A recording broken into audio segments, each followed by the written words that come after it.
Assalamualaikum warahmatullahi wabarakatuh.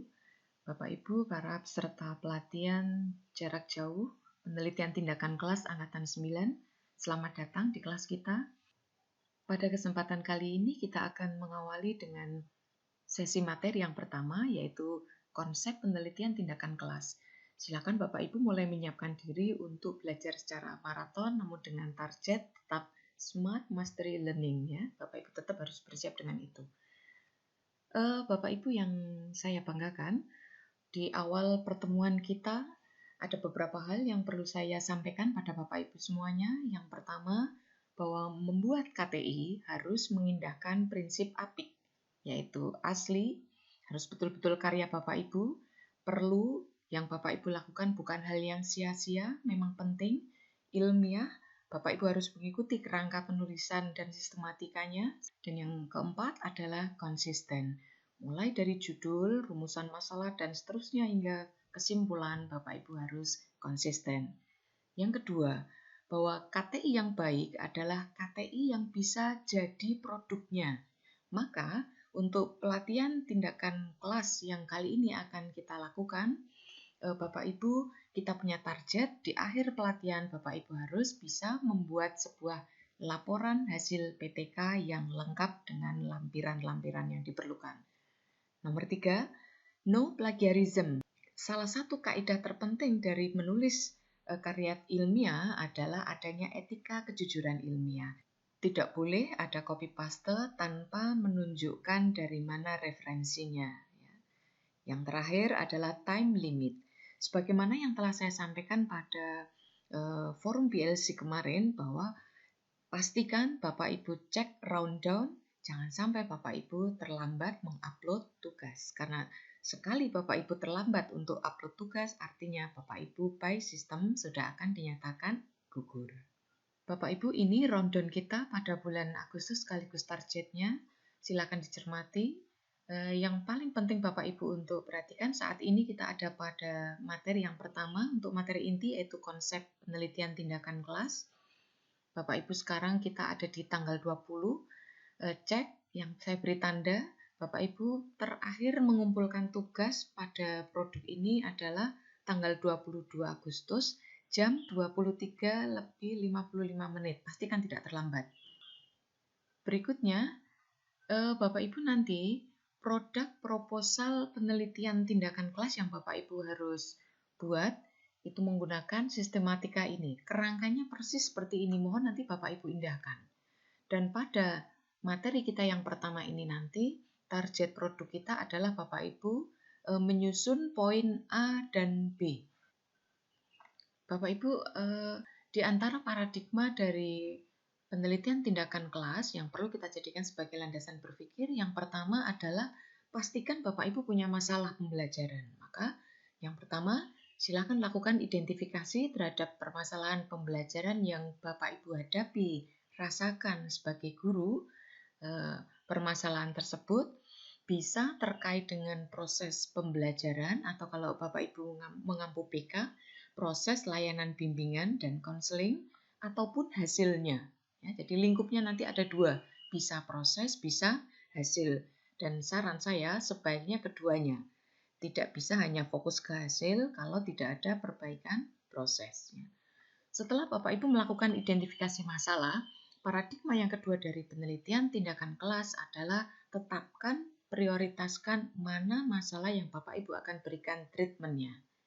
Yang ketiga, setelah Bapak Ibu menetapkan permasalahan yang akan dicari solusinya, maka silakan lakukan analisis.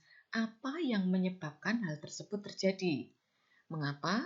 Karena ketika Bapak Ibu tahu penyebabnya, diharapkan poin keempat, Bapak Ibu bisa mencari alternatif tindakan apa yang secara teoritis itu mampu atau diharapkan mampu menyelesaikan masalah yang Bapak Ibu hadapi. Kalau sudah diberikan tindakan terhadap masalah yang Bapak Ibu sudah tetapkan, maka akhiri dengan melakukan refleksi. Apakah treatment yang Bapak Ibu berikan itu sudah mampu mengatasi permasalahan yang ada? Itu paradigma dari penelitian tindakan kelas. Bapak Ibu, selanjutnya kita akan melihat bagaimana cara membuat judul PTK. Yang pertama, judul PTK harus memuat dan mampu menjawab 3 pertanyaan. Yang pertama what, yang kedua who, dan satu lagi adalah how. Ketiga pertanyaan tersebut harus mampu dijawab oleh rumusan judul PTK yang akan Bapak Ibu buat. What adalah apa yang Bapak Ibu dapatkan dan tetapkan sebagai masalah pembelajaran. Kemudian who adalah siswa mana yang bermasalah atau memiliki masalah. Dan yang ketiga adalah bagaimana upaya atau tindakan yang Bapak Ibu akan gunakan untuk mengatasi permasalahan. Beberapa contoh judul PTK yang bisa saya sampaikan di sini, seperti yang Bapak Ibu bisa lihat. 1. Contoh, peningkatan keaktifan dan hasil belajar IPA pada peserta didik kelas 9B MTS Ihsaniyah Tegal melalui pemanfaatan media, benda, alam. Begitupun judul yang lain, Bapak Ibu bisa lihat. Pada judul ini, dapat Bapak Ibu temukan what, masalahnya apa. Nah, yang saya maksud sebagai masalah dalam judul yang pertama ini adalah keaktifan dan hasil belajar. Itu ada masalah, belum seperti yang seharusnya. Kemudian who-nya yang bermasalah adalah peserta didiknya, yaitu fokus pada siswa kelas 9 dari MTS Ihsaniyah Tegal. Kemudian how, cara untuk meningkatkan keaktifan dan hasil belajar yang bermasalah tadi, yang masih rendah adalah dengan memanfaatkan media alam. Dan seterusnya, Bapak Ibu bisa lakukan analisis lebih lanjut terhadap 3 contoh judul yang lain. Baik, setelah nanti Bapak Ibu menetapkan judul dari penelitian Bapak Ibu, berikutnya lanjutkan dengan menentukan dan menyusun latar belakang masalah. Poin penting dari menyusun latar belakang masalah, 1. Deskripsikan permasalahan yang Bapak Ibu hadapi dalam pembelajaran secara umum dulu. Dalam mendeskripsikan, pastikan Bapak Ibu menyajikan data real dari masalah yang Bapak Ibu hadapi. Boleh diambil dari penelitian terdahulu, boleh Bapak Ibu ambil dari pengalaman Bapak Ibu selama mengajar sebagai guru, khususnya di kelas yang Bapak Ibu akan berikan treatment.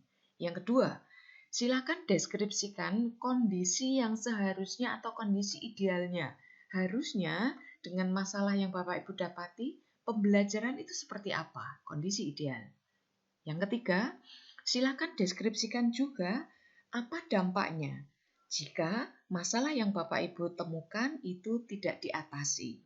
Dan yang terakhir, Bapak Ibu silakan juga deskripsikan apa sebab munculnya masalah tersebut. Sehingga nanti Bapak Ibu juga dalam latar belakang masalah dapat menjelaskan apa tindakan yang Bapak Ibu akan gunakan dan mengapa Bapak Ibu memilih tindakan tersebut. Berikutnya, setelah latar belakang masalah Bapak Ibu deskripsikan, lanjutkan dengan merumuskan masalah. Dengan poin penting, 1. Harus merujuk pada latar belakang masalah yang Bapak Ibu sudah buat. Kemudian yang kedua, ingat, rumusan masalah adalah pijakan atau kerangka kerja penelitian Bapak Ibu. Yang ketiga, rumusan masalah harus berupa kalimat tanya atau berupa pertanyaan yang nanti pertanyaan itu harus Bapak Ibu jawab melalui penelitian. Ya. Kemudian rumusan masalah yang Bapak Ibu akan buat itu ruang lingkupnya adalah seputar penerapan dari tindakan yang Bapak Ibu sudah tetapkan dan bagaimana kondisi setelah ada tindakan. Beberapa contoh rumusan masalah yang bisa saya sampaikan. Misalnya, kalau judul penelitian tindakan kelasnya adalah upaya meningkatkan keaktifan dan kemampuan menyusun teks deskriptif melalui pemanfaatan gambar berseri pada peserta didik kelas 7 MTS Al-Falah Kudus, maka contoh rumusan masalahnya ada 3. 1. Bagaimana pemanfaatan gambar berseri sebagai upaya meningkatkan kemampuan menyusun teks deskriptif peserta didik kelas sekian-sekian. Ada tanda tanya. Yang kedua, Bapak Ibu, kita punya asumsi bahwa saat jenengan melakukan tindakan, itu kita harapkan hasilnya meningkat. Maka saya di sini lebih menyarankan Bapak Ibu tidak sekedar membuat rumusan masalah, apakah tindakan ini mampu meningkatkan apa gitu ya. Tidak hanya sebatas itu, karena Bapak Ibu nanti tentu akan berusaha untuk hasilnya meningkat. Maka supaya kualitas penelitian Bapak Ibu itu lebih tinggi, saya sarankan Bapak Ibu rumusan masalahnya seperti ini. Sejauh mana peningkatannya? Karena kita punya asumsi saya tidak salah memilih tindakan sehingga hasilnya nanti meningkat. Maka penelitian kita adalah untuk mengetahui sejauh mana peningkatan keaktifan. Mengapa ini keaktifan? Karena tadi judulnya yang akan ditingkatkan ada dua, yaitu keaktifan, yang kedua adalah kemampuan menyusun teksnya. Maka setelah rumusan pertama itu untuk melihat bagaimana pemanfaatan gambar, bagaimana penerapan metode tertentu, berikutnya adalah sejauh mana permasalahan yang pertama itu meningkatnya, kemudian yang kedua sejauh mana peningkatan dari kemampuan siswa atau hasil belajar siswa. Kalau Bapak Ibu melihat, 3 rumusan masalah ini lingkupnya 2, melihat proses dan melihat hasil. 2 ini adalah melihat hasil setelah ada tindakan, tapi sebelumnya adalah melihat bagaimana proses penggunaan tindakannya. Silakan nanti contoh ini Bapak Ibu gunakan untuk menentukan rumusan masalah bagi judul yang Bapak Ibu buat. Berikutnya untuk merumuskan tujuan penelitian. Tujuan penelitian itu berbeda dengan tujuan pemberian tindakan Bapak Ibu. Hati-hati. Kalau tujuan Bapak Ibu memberi tindakan terhadap masalah adalah untuk mengatasi problemnya, meningkatkan yang rendah, itu tujuan memberikan tindakan. Tapi kalau tujuan penelitian adalah mengetahui bagaimana hasil penggunaan tindakan dan mengetahui bagaimana hasil penerapan tindakan. Saya ingatkan ini di awal supaya nanti Bapak Ibu tidak salah dalam menentukan. Harusnya menentukan tujuan penelitian, tapi yang ditulis adalah menentukan tujuan pemberian tindakan. Ya, jadi saya ingatkan. Yang kedua, tujuan penelitian sama halnya dengan rumusan masalah, memberi dan menjadi pijakan nanti untuk menyusun kerangka kerja, untuk nanti menetapkan kerangka teorinya, untuk menetapkan metode penelitiannya, ya itu semuanya mengacu pada rumusan masalah dan tujuan penelitian, ya. Dan tentu saja membuat tujuan penelitian jangan mengabaikan atau harus mengacu pada rumusan masalahnya, ya. Contoh dari judul yang tadi sudah saya contohkan dan bagaimana rumusan masalahnya, seperti ini contoh tujuan penelitiannya, ya. Tadi kan judulnya mengetahui pemanfaatan gambar berseri. Maka tujuan penelitiannya adalah mengetahui pelaksanaan pembelajaran dengan pemanfaatan gambar. Jadi yang ingin diketahui melalui penelitian adalah bagaimana berlangsungnya pembelajaran dengan menggunakan media gambar dan seterusnya. Ketika tadi rumusan masalahnya berbunyi sejauh mana peningkatan, ya, maka tujuan penelitiannya adalah untuk mengetahui peningkatannya. Tapi kalau pemberian tindakannya adalah untuk meningkatkan. Jadi nanti saya berharap tidak ada Bapak Ibu membuat tujuan penelitian kok untuk meningkatkan. Ya, itu salah. Itu tujuan pemberian tindakan, bukan tujuan penelitian. Yang ketiga, untuk mengetahui peningkatan kemampuan dan seterusnya. Ya, itu untuk tujuan penelitian. Berikutnya, merumuskan kemanfaatan penelitian. Bapak Ibu, inti dari menulis kemanfaatan penelitian, kita gunakan istilah kemanfaatan penelitian karena saya mengacu pada buku 4 PKB Guru, ya. Intinya silakan Bapak Ibu deskripsikan hasil penelitian Bapak Ibu nanti bisa diambil manfaatnya oleh siapa saja. Maka nanti dalam membuat kemanfaatan penelitian tidak ada istilah benar atau salah, semuanya benar karena ini bicara tentang manfaat.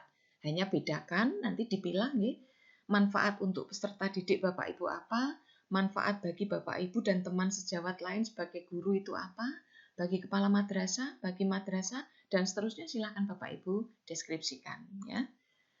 Oke, baik, itu Bapak Ibu yang bisa saya sampaikan untuk kesempatan kali ini. Selamat mempelajari dan mendownload tugas. Ingat batas waktu pengumpulan tugas. Selamat berkarya. Semoga Bapak Ibu bisa menghasilkan karya yang berkualitas. Terima kasih. Assalamualaikum warahmatullahi wabarakatuh.